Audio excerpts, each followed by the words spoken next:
Every year on May 9th, Russian streets explode into a grand display of tanks, marching soldiers and fireworks.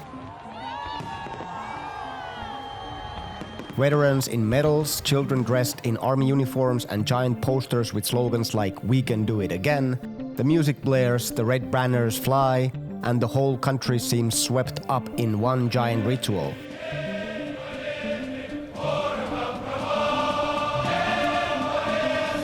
But look closer. Правда и справедливость на нашей стороне. Behind the parades and patriotic songs to something deeper, something darker. A story not just about World War II, but about today. Мною принято решение о проведении специальной военной операции. About power, about propaganda, and about war. Pobedobesie is a word many in the West have never heard, but one that explains so much about modern Russia. Russians use it half jokingly, half nervously. It mixes Pobeda, the Russian word for victory, with Besie, a word that means obsession or madness, victory madness. It's a name for the cult-like obsession with the Soviet Union's victory in World War II. Красная армия в Берлине. And while pride in a nation's past is normal, in Russia it runs significantly deeper than that. It's about controlling the present by rewriting the past. To understand how we got here, let's rewind a bit. World War II, or as Russians call it, the Great Patriotic War, ended in 1945. The Soviet Union lost over 20 million people. Cities were destroyed, families wiped out. It was a brutal, terrible war. But it was also a war that ended with Soviet troops marching through Berlin, raising their flag over the Reichstag. Сегодня на нем развивается победное знамя советского оружия. For the Soviet leadership, this victory became a symbol of strength. And after the USSR collapsed in 1991, that symbol became even more important, because when a country loses its empire, its economy, and its pride, it clings to what's left. For Russia, that thing was victory in World War II. It became sacred, untouchable, and over the years it turned into a myth. One that would be used not just to remember the past, but to justify the future. Let's pause on the name itself, the Great Patriotic War. That's what Russians call their part of World War II. Not World War II, but this carefully tailored phrase loaded with emotional weight and political purpose. Name tells us everything about how the Kremlin wants Russians to remember the past. Что же, если немцы хотят иметь истребительную войну, они ее получат. In Russian history books, the war begins in June 22nd of 1941, the day Nazi Germany invaded the Soviet Union. That's when the Great Patriotic War officially starts. But in reality, the war began almost 2 years earlier, on September 1st, 1939, when Nazi Germany invaded Poland. And just 17 days later, the Soviet Union invaded Poland too, under a secret deal made with Hitler. The Molotov-Ribbentrop Pact, signed in 1939, was a carve-up of Eastern Europe behind closed doors. Molotov and von Ribbentrop got together, and the Nazis and Communists signed a pact. It was a betrayal by the Communists, and the world was plunged into war. Poland was split in two. The Baltic states were marked for Soviet occupation, which began the following year. But in the official Russian narrative, none of this exists. The war didn't begin until Hitler turned on Stalin. Before that, silence, omission, erasure. By starting the clock in 1941, Russia avoids having to explain its collaboration with the fascist regime. It skips over the invasions, the occupations, and the betrayals. It gets to present itself as the savior of Europe.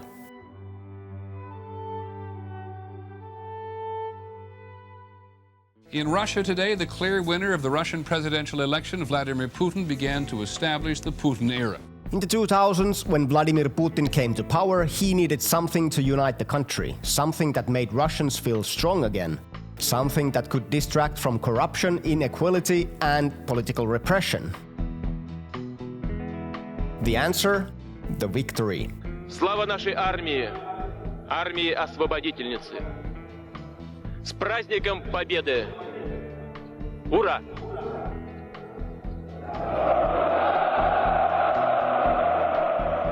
And so the cult grew. Victory Day on May 9th became the biggest national holiday. War movies flooded the airwaves. Schools taught simplified, glorified versions of history. Even children's toys were modeled after Soviet tanks.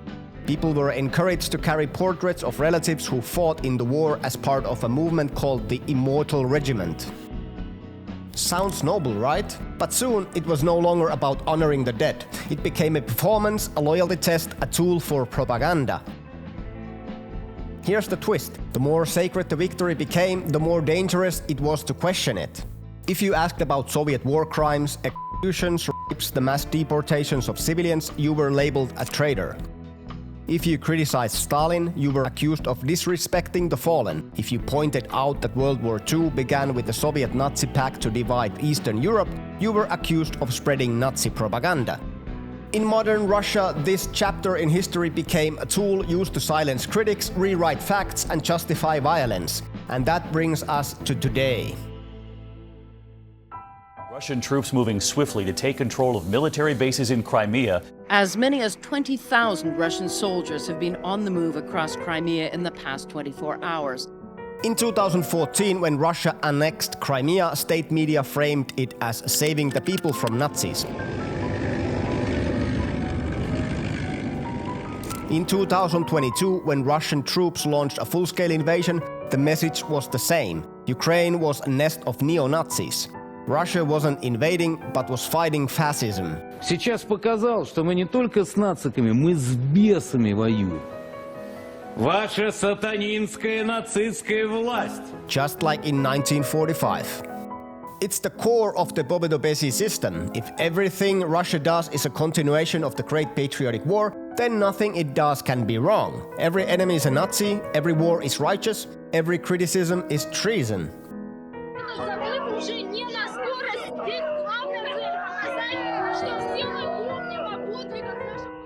This mythology has bled into every corner of life, from kindergartens with children reenacting the storming of Berlin to old women sewing pro-war symbols onto their coat.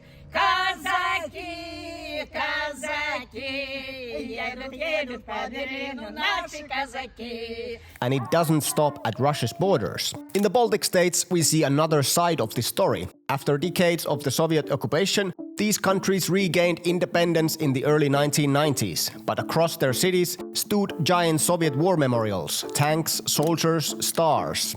To Russians, these were naturally sacred and an indispensable part of their identity, symbols of liberation. But the Balts, they were something else, symbols of an empire, occupation, and lost independence.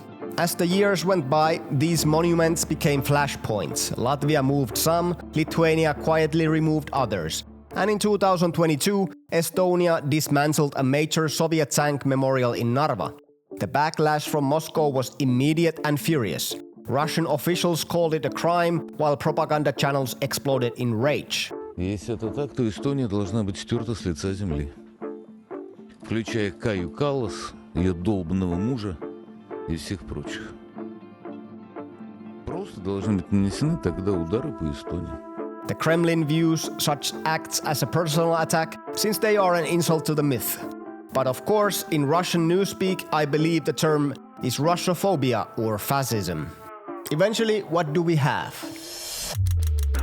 A massive, powerful state-sponsored militarism indoctrination machine with a total mandate in Russian minds, with an iron grip onto a myth where truth becomes dangerous and war becomes holy.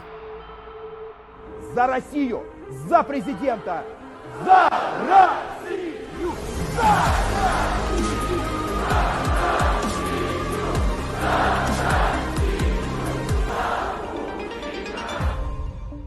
But myths have lifespans, and nations that Russia so desperately wants to erase have voices. Мы точно знаем, нам не нужна война, не холодная, не горячая, не гибридная.